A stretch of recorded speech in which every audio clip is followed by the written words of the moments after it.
దేశంలోని ప్రజలందరూ బీజేపీ సుపరిపాలన చూస్తున్నారని ప్రధాని నరేంద్ర మోదీ పేర్కొన్నారు.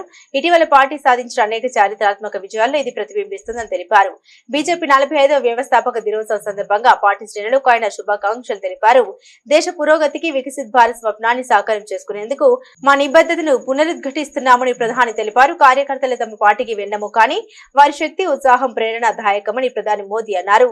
కొన్ని దశాబ్దాలుగా పార్టీ బలోపేతం కోసం తమ జీవితాలను అంకితం చేసిన వారి సేవలు మరువలేనివని తెలిపారు. దేశ ప్రజలు తమ పార్టీ సుపరిపాలన అజెండాను చూస్తున్నారని, ఇటీవల సంవత్సరాల్లో మేము సాధించిన విజయాల్లో ఇది ప్రతిబింబిస్తుందని తెలిపారు. లోక్సభ అసెంబ్లీలు, స్థానిక సంస్థల ఎన్నికల్లో ఎన్నో విజయాలు సాధించామన్నారు. సమాజ సర్వతోముఖాభివృద్ధి దిశగా తమ ప్రభుత్వాలు సేవ చేస్తూ ఉంటాయని ప్రధాని ట్వీట్ చేశారు. కాగా బీజేపీని 1980లో స్థాపించారు. 1984లో జరిగిన ఎన్నికల్లో ఆ పార్టీ కేవలం 2 లోక్సభ స్థానాలను మాత్రమే గెలుచుకుంది. అయితే ఆ తర్వాత అటల్ బిహారీ వాజ్పేయి, ఎల్కే అద్వానీల నాయకత్వంలో అంచెలంచెలుగా ఎదిగింది. ఆ విధంగా 1990లో మిత్ర పక్షాలతో కలిసి అధికారంలోకి వచ్చింది. అనంతరం 2014 నుండి ప్రధాని మోదీ నేతృత్వంలో వరుసగా 3వసారి కేంద్రంలో కొలువుదీరింది. కాగా పార్టీ వ్యవస్థాపక దినోత్సవం సందర్భంగా బీజేపీ అధ్యక్షుడు జేపీ నడ్డా, కేంద్ర మంత్రి అమిత్ షా సైతం శ్రేణులకు శుభాకాంక్షలు తెలిపారు.